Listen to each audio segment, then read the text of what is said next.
Welcome, welcome, welcome. You're listening to the Ask Brien radio show on KHTS 1220 and 98.1 FM. Whoa, what was that? Okay. We're testing the engineer today, see how well he does. Well, every week we have a show.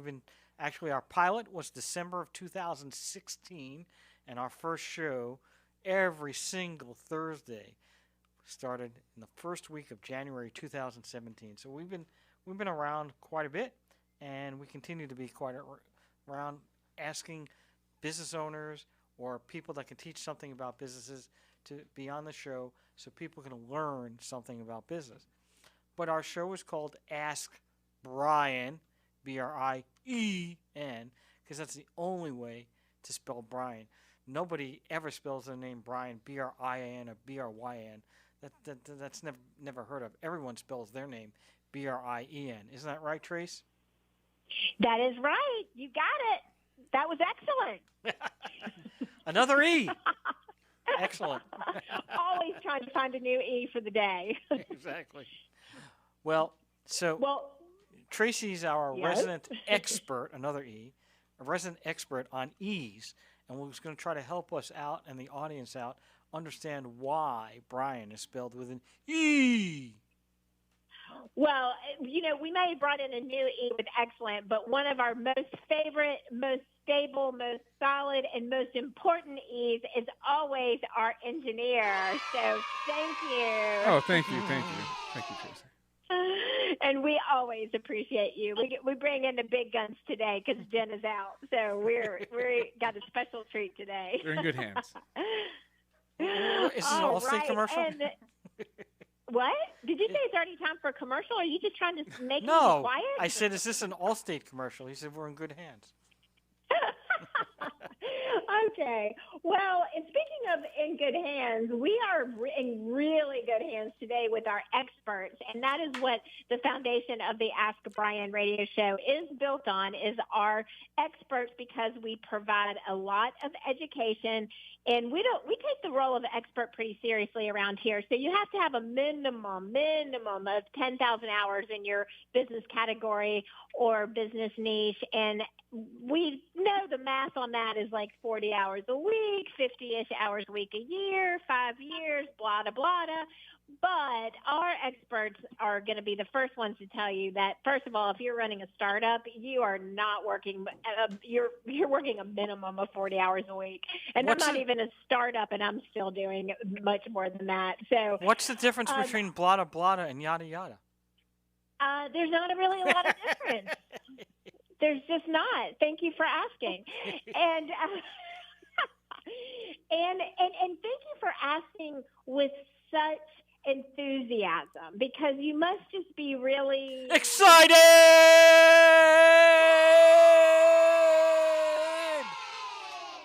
Oh my goodness. And that is where the eardrums come into play. Well, that's another E. Okay then. Yeah, and we have multiple sets of eardrums in our studio today, so thank you for just busting out all of them. That was very easy to do. It was very easy to do, but now how are we going to educate all of our entrepreneurs when they can't hear us? I don't know. I guess we'll figure that out. What did you say? I'm deaf. Yeah, right? I know. You're funny. So funny. So funny. Can you tell how funny I think you are? Absolutely. Okay, so you know what? We have so many great things to talk about today other than us. So why don't we bring on our experts? Well, I think you're trying to empathize, but I guess not. Well, I know how to empathize and you don't, so that's why I chose to leave it out. But that is one of the formatic E's of Ask Brien. Yes, it is very important to have empathy, and I just feel like if you did, you wouldn't have done that to our eardrums, but whatever. Well, I guess you don't want your grease lightning, so I guess we'll skip that one, right? Oh, no, I can do it. It's electrifying. See, I just worked it in under the wire. Well, and by the way, one of our E's is going to be for our guest today, because his name begins with an E. Ernesto, are you there? I'm here, Brian and Tracy. Thanks for having us. I'm Ernesto Cullari, co-founder of Cullari Wardell, and I have two E's in my first name. Woohoo! All right, and the question is, you also have is the person that you're working with, is she a co-founder, or is she just a your partner shareholder, or what is She is Barbara? my co-founder extraordinaire. That's Barbara Wardell, and Barbara has 3 A's. But she's extraordinaire, which is an E. Yes. Yes. And an E in the last name. Well, you have to have an E around here. Anyway, so first I want to start off with Ernesto, and then we'll go to Barbara. Just want to get a quick background of who you are, and then we're going to get right into the business you started and everything about the business. But people like to know a little bit about who they're talking to and listening to. So, Ernesto, if you can give us a quick background before you started the business, and then we'll go on to Barbara. Sure. So I was a commercial photographer and did a lot of work in both politics and in the world of Instagram, in the beauty industry and the food industry. And at the start of COVID, our agency that I was head of lost a lot of business because a lot of companies were very reluctant to advertise at the start of the pandemic. And one of my buddies who owns a laundromat said that foot traffic was really down across retail because a lot of businesses were closed. And he mentioned to me that if I were to invest my time in mastering geofencing, which is using satellites to track mobile devices and then send them ads to measure, which will then allow us to measure foot traffic, that he would introduce me to all the big players in the laundry business. So it's really at the start of COVID that I made the transition from more of content-based advertising to satellite-based, GPS-based advertising. Wow, that's a big thing. So, but how long have you been in the business? You know, you said you're a commercial photographer. Did you just start out as that, or did you have a prior history before that? So I was a med rep right out of college in 2001, and I was a nominee for U.S. Congress in 2012. So around 2012, I decided to get more into photography, and I kind of just started immediately professionally. I guess when you have one of those confident personalities, you're not afraid to make daring moves.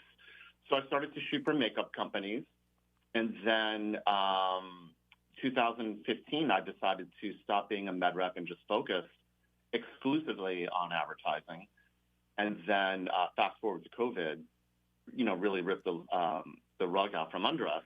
But by that time, I was already shooting for the Soup Nazi from Seinfeld, which is the original Soup Man, Hint Beauty, 1/1, Well Within Beauty, Juniper and Pine, a ton of different Paqui tequila, a bunch of different brands in the beauty, alcohol, beverage, and food space.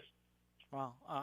Before I get to Barbara, I just want to say there aren't too many people that we have that run for Congress and then end up in the advertising business. When you think about it, it's kind of a good fit because you have to advertise a lot if you're running for Congress. So that's an interesting thing here. But we can't say anything about it because there is an election coming up. So let's go through exactly. I'd be prohibited at the station. Barbara, let's go a little bit about your background before you got into this, before you met Ernesto and got into this part of the business.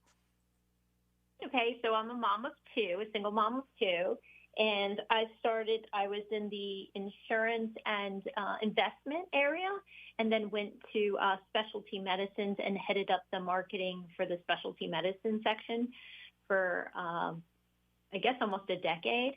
And then during COVID, I met Ernesto, and we were talking, and we ended up collaborating on this geofencing adventure, because it's been an adventure.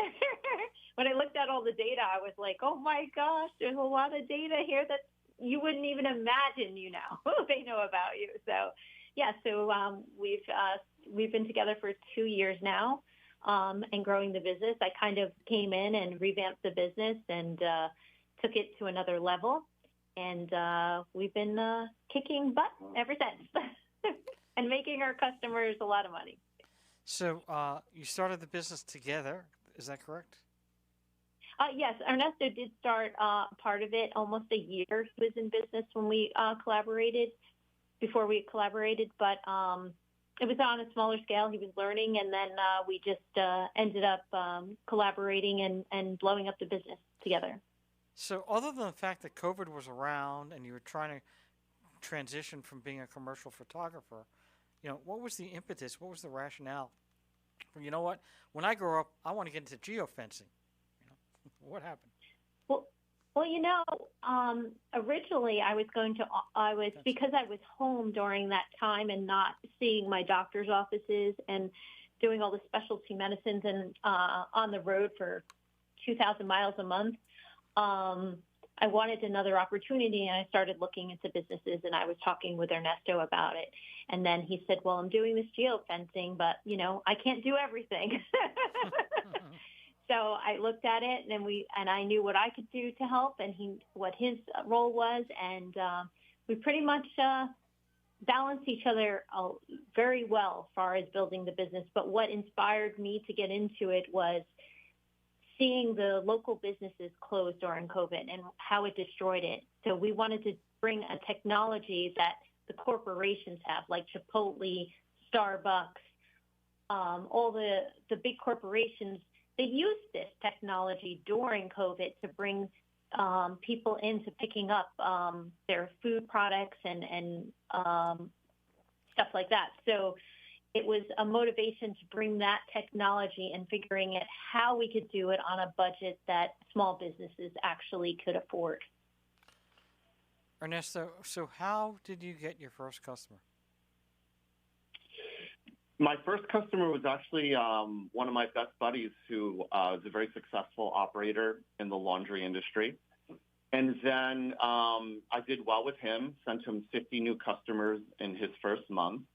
And then he turned me on to one of the largest private operators of laundromats in the country. And that's really where we perfected the science of geofencing and really understanding customer profiles, no matter what business you're in. If you're in the car business, if you're a dentist, if you're a psychologist, if you're a criminal attorney, if you're in the real estate world, you really need to know the profile of your client, and it's also based on the region of the country you live in. Because someone in the real estate market on the Jersey Shore is going to be a little bit different than a real estate profile customer in the downtown Austin, and then the same thing is going to be a different profile for someone in Santa Clarita, California. So we take a lot of input from the client, but we really learned from the laundry industry, and we really honed our skills there. And now we've opened that black box and made it available to as many small businesses as possible. So without giving secrets away, and then we're going to go back to Barbara, but you said in your first month you got 50 customers for a laundromat. I think that's pretty incredible. My question is, how did you do that? Did you do it through digital marketing on Google or stuff like that? Or, how do you get 50? That's a lot. So geofencing is where we take a GPS-based satellite, we draw virtual fences around competitors, and then when someone walks into that virtual fence with their mobile device, we're able to anonymize their device so we don't listen in on the device, we don't spy on them, but we can draw certain inferences because we know they walked into a laundromat, for example. Then we bid for presence on their phone as they're shopping or reading the news or streaming video. And then we send it out to that device. But when they come into one of our laundromats, in this case, the satellite pings us, alerting us a new visit has taken place. But the reason why geofencing is so effective, in particular the way we do geofencing, is we're targeting exact lookalike customers to yours, and then we're simply delivering them a map to your store so they know how easy it is to get to your store or to your law office or to your website or to your emergency care clinic, to your salon. We let them know where you are, how to reach you, and then we're able to record interactions either via web traffic or satellite.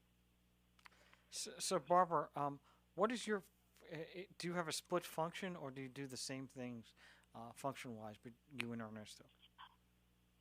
Well, we collaborate on some stuff, but Ernesto is very creative, and I am more of the CFO. I handle all the finances, all the invoices, billing, making sure that we have allocations for anything that we need to grow our business. Like right now, I'm investing in all the technology for the platforms of our company, as well as we just launched a platform where they can go in and look at their actual. I wanted to say word. What am I thinking of? Analytics and ad performance. Yes, to see where their ads, what ads are performing, and so they can do it at any time. We used to actually email them every week to show them, but now we have a platform that actually they can go in at any time to see those analytics. And then we're also working on a self-serve platform as well. Now, this platform, is it a third-party platform, or is it something that you created independently? No, we've created ourselves.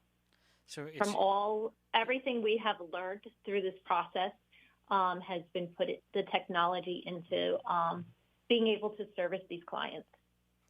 And I would imagine in a business like this that it's that type of platform is available irrelevant of whether or not you use Microsoft or Apple or any of that, or is there a different... It's priority. Well, our technology is proprietary, but our targeting is agnostic to device. So you can have it doesn't matter what kind of smart device you have. If you walk into a geofence, if it's a smart device speaking to a satellite, then we can communicate with you with an ad. So, Ernesto, who's your biggest competitor? Or who are your competitors? If you were to Google geofencing, I think you can easily find, I think there's called Propellant Media, a bunch of companies like that. But I don't know that anyone actually has their own proprietary technology like we do. Barbara's son is our CTO, Chief Technology Officer, and he's one of those wonderkins that did really well in the crypto market. And, he's a developer programmer, and he's basically taken our ideas and put them into practical digital use. And so those are who your competitors are, but what are the advantages that you have over your competitors? Obviously, you mentioned this proprietary software. That seems to be like one advantage. What are the other advantages that you feel you have over competitors? For us, we do a lot of consultations and a lot of hand-holding. And I think, I could tell you from experience where friends of mine have kind of gone out like secret shoppers to talk to other agencies. And you're really dealing with salespeople at other agencies, and they're really not experts in the technology. I would say what separates us is that we can have a conversation on the technology side, with engineers and developers. We can also, so that, we can hone the technology. But on the other hand, we're doing relationship building on a daily basis with our clients. And I think in general, no matter what kind of advertising you do, you really want a healthy relationship and a really good dialogue with the agency that you work with. Because one, you want to make sure they really understand your problems and what needs they're fulfilling of yours. And also, if something is not working out right, you really want to have a good relationship so that you can communicate, so you can feel free to communicate with that. And I think our strongest standpoint is not that it is, on the one hand, our technology, but really it's that we really care about small business owners, and we develop a healthy relationship with them.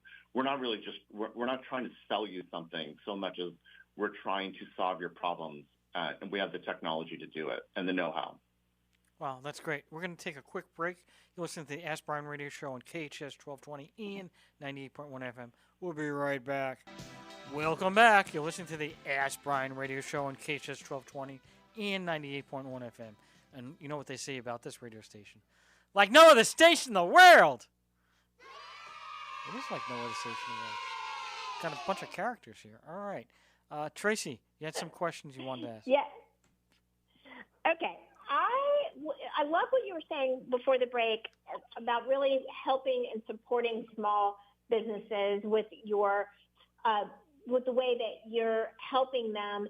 Can you outline for us, like, let's just say we have a listener who is a small business owner and they would want to engage with your services. Like, walk us through the customer journey in terms of they say yes, they want to work with you. How do you then start the research for them? How do you start really helping support the small business to really benefit from the geofencing and how that could work for them?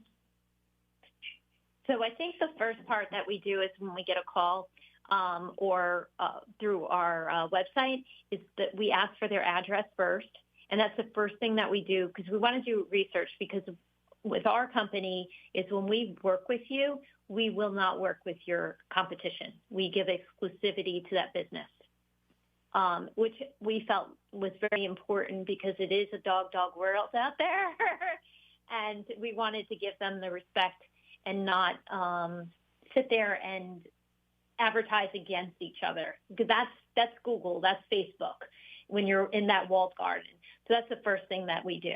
And once we see that if we can work with you, then we set up a Zoom or Google call, depending on what is necessary at that point. And then when you do get on a call with us, we already have a sort of foot traffic study to kind of see where the traffic is and whether or not that establishment is up in sales or down in sales, because we want to see the full picture. And then we also engage in asking questions about what they're looking for, what demographics are in their area, so that what we see actually is what's on the ground. Because as we know, it's sometimes not always the same because there is census that do not actually have the full census of the demographics in that area. And then from there, Ernesto, you want to talk about the foot traffic study a little bit? Sure. So we're looking at a foot traffic map that actually a lot of the businesses in Santa Clarita. So if you look around, you have Tilly's, you have Valencia Acura, you have the Ivy Day Spa, you have KT Hair and Nail Salon, you have all these America's Tire, you have all these different businesses. And say you're looking to open up a business, or you're trying to understand why you may not be busy, we're able to look in real time at all these different locations and assess their foot traffic. So if you want to open up a coffee shop, that's next to the Ivy Day Spa, or if you want to be near Frontier Toyota or Valencia BMW, we could tell you, like, hey, maybe the business you want to open, it actually might be a perfect match for the demographics of where you are. But the customer journey is we really want to holistically look at what's going on with the foot traffic in their area. We actually do that before we onboard you. We do that in our initial conversation. And that's really important to us because we want to understand when you tell us what's going on with your business or what your business aspirations are, and we understand where your location is or your desired location, we really want to make sure that it matches up to the foot traffic that's occurring in the area, and that it really matches the service that you offer, really meets the demographic criteria. And if it doesn't, then we need to look at zip codes or neighborhoods or businesses that we could target for you so that we can drive some business off the beaten path. If you're not really where you belong, then we need geofencing is useful to drive traffic off the beaten path so people can find you even if you're not where you belong. And this foot traffic study is a big differentiator for you against your competitors, correct? Yes, no one is offering this. We speak to technology vendors, and we're frequent guests on different podcasts because the technology providers really would like to meet more advertising agencies, but they just don't. This is the kind of thing that bankers use. If you're an investment bank, if you're in commercial real estate, if you're a developer, this is the kind of information that they look at to determine what sort of properties they should be building or buying. But we look at it because it's very valuable to the small business owner. And we have a lot of tools in our toolbox as far as technology that we use. We combine them in ways that nobody else does. Do you want to share a couple more of this? Give us a little sneak peek.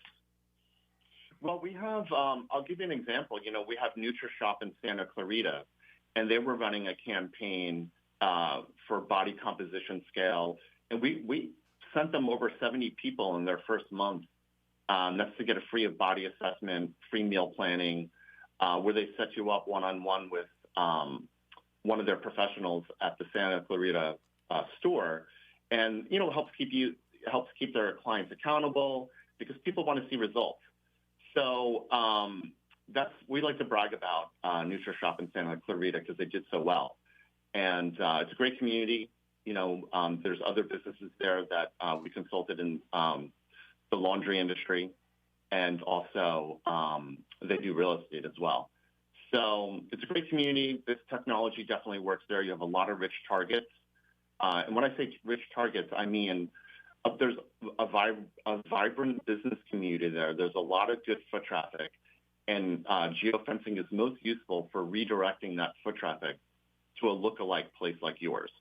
So, for example, if you own In-N-Out Burger there and you're looking down the street at Panera Bread and you think like, oh, my In-N-Out Burger should be busier, and why not target people that are just down the street at Panera Bread, which is across the street from Valley Marketplace.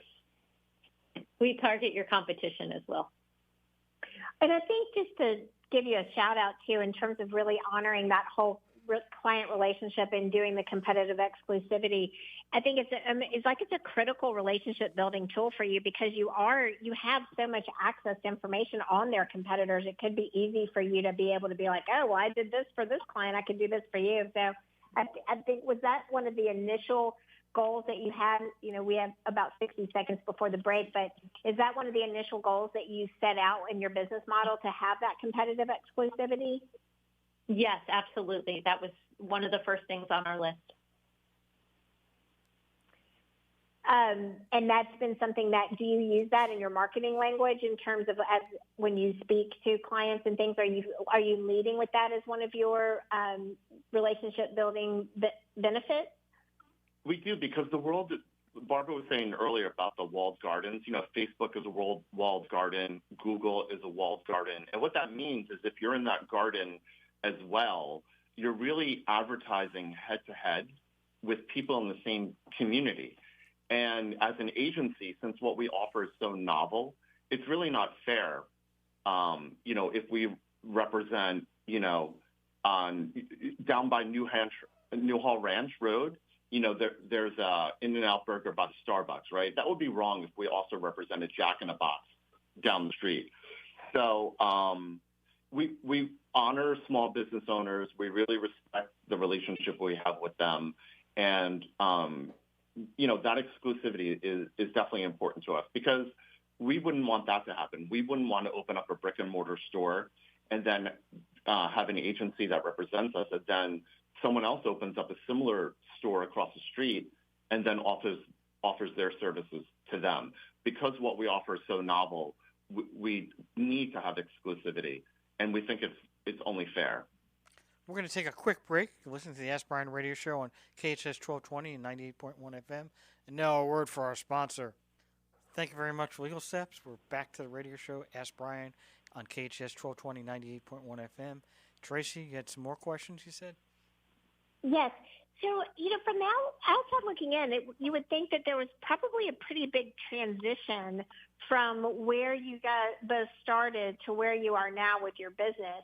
Can you talk us through some of the challenges outside of just COVID alone obviously presented its own set of challenges, but in just terms of like launching this business, pivoting from your previous businesses, what were some of the challenges that you faced and how did you overcome them?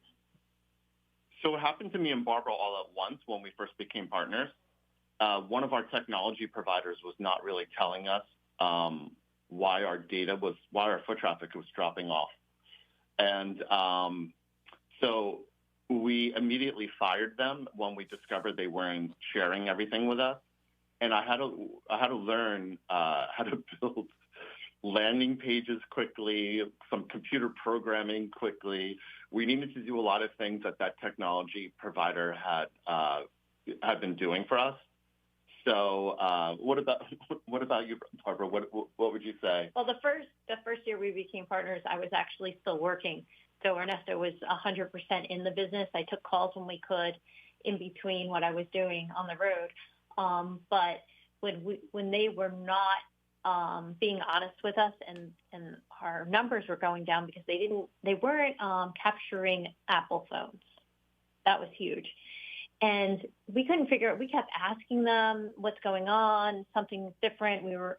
Ernesto was working so many hours creating ads, figuring something was wrong. And then when we found out the truth, that's when we decided, no, this is not right. I can't stick with somebody. Because for us, what we did as a company is we took everybody off. We paused all their ads.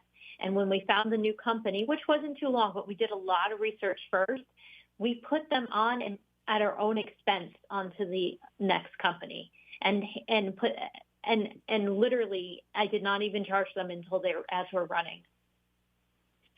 So what I'm hearing you say is that a lot of the challenges that you experienced in launching and even sustaining this business is that some of it, or the majority of it, is built on a third-party platform. Is that a big challenge for digital marketing agencies in general, because you're always having to navigate the Metas and the Facebooks and the Googles?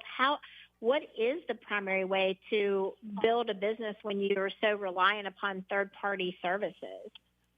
Well, I'll tell everyone out there, this will be helpful for every small business owner out there.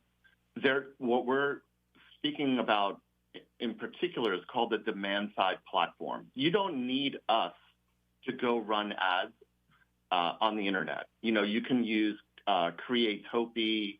You can contact Yahoo. You can contact Yahoo directly. There's all these demand side platforms that you could work with. We're fortunate enough that we have developed our own platform, and in addition to working with other demand side platforms. So we are outside the Google, Facebook universe. We are not relying on them. They're very heavy on censorship. We do not have issues with censorship. They're also more expensive because you are going head to head with people who are local to you in the same business. We're each universe that we build. So if for your audience, a universe is if I own a hamburger restaurant or a Chinese restaurant and I want to attract more customers, I would obviously target other Chinese restaurants or hamburger restaurants. For every person that walks into that a competing hamburger restaurant, that's my targeting universe. Just trying to simplify it. Yeah, condense it down. So what happens is, because we're dealing with bespoke audiences, our audiences are less expensive to reach. So you're going to end up spending less money but get a higher return on investment. But you don't need us to do, you need us for geofencing, but if you want to do advertising on your own, you don't need us. You could go right to Creatopi. You can go to, I forget, there's a bunch of other platforms where we actually, where we not auditioned them, but we interviewed them to see if what they offered would be of any value to us.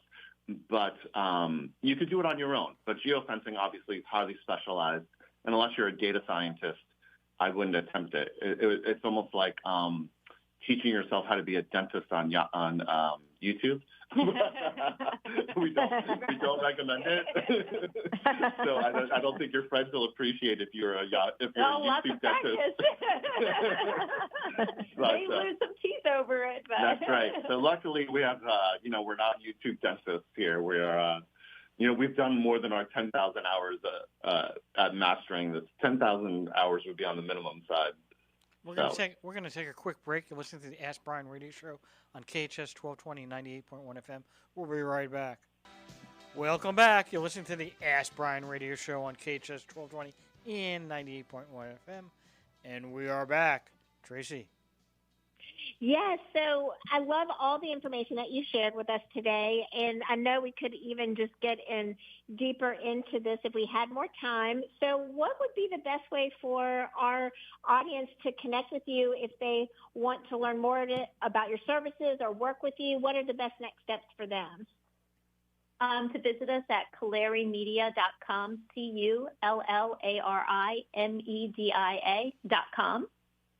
for a free consultation and check us out. Well, and you heard it here first, but if you want to hear it again, you can absolutely listen to this episode in our back catalog on the Ask Brien podcast. And of course, as you're searching, remember that's AskBrien, the podcast, wherever you listen to any and all of your favorite podcasts, you will find us there. Peter? Well, thank you. So the question we have for you is, where do you go from here? You've been pretty successful, I think, considering you just started a few years ago. You've got a lot of clients, a lot of people going on, and obviously you're still scaling this business. But my question is, first to Ernest and then to Barbara. You can each answer the question. Where do you go from here? Sure. Well, we're opening up a do-it-yourself self-serve platform first for the laundry industry. And we want to make this so that not everyone can afford managed services with an agency, but everybody who owns a brick and mortar store certainly needs foot traffic. So I think that's our next evolution, opening this up. So if you're a business owner out there, or say you're a franchise owner or a company owner, and you want this to be tailored just to your franchises, we can certainly hone this so that it's meant specifically for your business. Barbara? I think for our next steps, we're in 3 countries now, Australia, Canada, and the United States. We're looking to break into probably Puerto Rico and Jamaica. So that'll probably be our next steps. And then from there, I think it's just helping small business grow and getting those customers in so that they can make money. That's it. I think if we help people, we help ourselves. So I like that. And I think us making our money that we do, it's our thank you notes for helping all the small businesses grow. So Barbara, you mentioned that. Do you think the key to success is just helping others? What do you think has been the key to your success? And quite honestly, pretty quick success. I believe it's helping other people. It's just like being a mom and you're helping your kids grow and be successful. It's the same. That's how I look at life. That's how I've always looked at life. I'm always out there trying to help as many people as I can when I can. You know, you do take on a lot sometimes, but Ernesto and I have the same values. And I think that's why we balance each other so much, is we looked at the situation and we wanted to figure out how we could help the other businesses grow and get out of the situation that they were in. And I think we've been doing a really good job of doing that. And I think we're being blessed in the same time frame because we're doing that.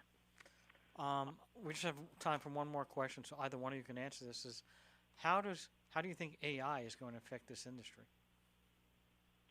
I like AI, and I think in terms of advertising, when you're being a good steward of other people's money, you don't want to waste ad dollars on targeting that is not yielding a result. So, part of our proprietary reporting system is it enables us to quickly look through data and get rid of wasteful targets. If we integrated that with AI, it would do it much faster. But I think AI can only help. Also, just doing ad creative. Sometimes you need something novel. Like I need a bald eagle standing on top of a lamppost outside of a laundromat.